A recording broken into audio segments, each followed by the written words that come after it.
Hi everyone, Dennis Foley from Acoustic Fields. Today we're going to talk about how to position a sound diffuser. We all know that we prefer quadratic diffusion here at Acoustic Fields because two reasons: it's predictable and it's consistent in its performance. So you can actually select the frequency response of the diffuser that you want to use for that particular room position, and that's what we're going to talk about a little bit today. So how to position a sound diffuser within your room. Let's stay with our quadratic, because with quadratic we have vertical and horizontal diffusion capabilities. If the diffuser is vertically placed, we know that it diffuses sound horizontally. We know there's an inverse relationship there. If it's horizontally placed, we know it diffuses vertically. So we have two out of how many? Three possible dimensions of sound within our room. So it's a pretty powerful tool if you think about it. So what are we going to do with diffusers in our room and distances? What diffuser goes where? Where do you put it on what wall? And let's try to answer some of those questions.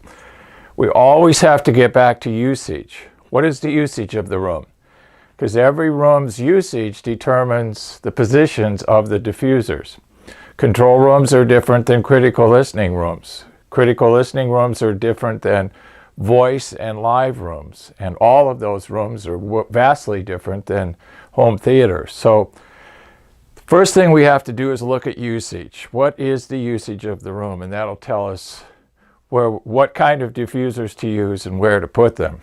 We'll get to that a little bit later, but let's just get to some basic rules about diffusion and in terms of distances, and I think that'll help us understand. Here's a prime 13 diffuser. Remember, it's prime 13, so it has 12 wells. Always has one well less than the prime number indicates. So if we break down, and we did in our last video, quarter wavelength depths of the prime 13, we see that we have about 3,400 as our high and 282 as our low. This is the frequency we want to look at in order to determine the distance, how far away from our listening position it should be. So this is the key factor here in diffusers. What's the lowest frequency the diffuser diffuses? So does one diffuser fit all situations? No. You have to look at the distances from the wall surface where the diffuser is going to go to the seated position. So this is all critical to getting the maximum performance out of your diffuser. So using our example, 282 cycles, if we divide the speed of sound by the frequency, we get 4 feet, because these are at quarter wavelength depths. So 4 feet is 4 feet away, far enough for the waveform of 282 cycles to completely form within the room. We know that all frequencies above that will be fully formed if we get 282 figured out. So is the 4-foot distance, is that enough to really realize the full impact of the diffuser? There is no definite answer here. You won't find a formula that you can calculate this. In our applications, we use this as a guideline, and then we add 50%. So in our situation, 6 feet, the 4 feet plus another 2, 6 feet for 282 is a good starting distance. If you're less than that in terms of distances in your room, we have to go with a lower level diffuser, maybe a prime 11 or a prime 7. So there's applications for all the primes, but we have to keep the distance from the lowest frequency in the diffuser to our seated position in order to maximize the diffusion of that waveform. Now, as a general rule, we try to get as much diffusion, as many sequences, as many frequencies in our diffuser as we can. So we try to get the highest prime that we can. So we want to make sure that we have those distances to work with.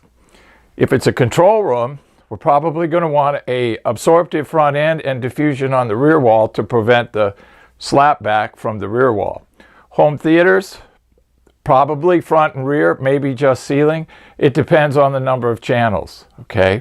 Critical listening, diffusion on the front and the rear walls because we're trying to create a natural soundstage and environment. So it just depends on the room and what you're trying to use the room for in determining diffusion. But as a general rule, try to get as much diffusion in the space that you have, allowing for enough distance for the lowest frequency in the diffuser to fully form.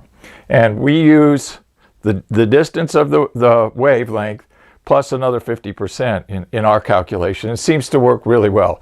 We don't get any distortions or any anomalies at all. Hope you enjoyed today's video. If you did, give me a thumbs up so I know that it had value to you. And please, if you have any questions, leave them in the comment section and I'll be more than happy to answer them for you. Alternatively, if there are other topics that you wish to discuss or see discussed in a video presentation, send me an email, info@acousticfields.com, and we'll get them on our list and get them done for you. I release a new video about every week, so stay tuned to our YouTube channel and keep updated on our new videos.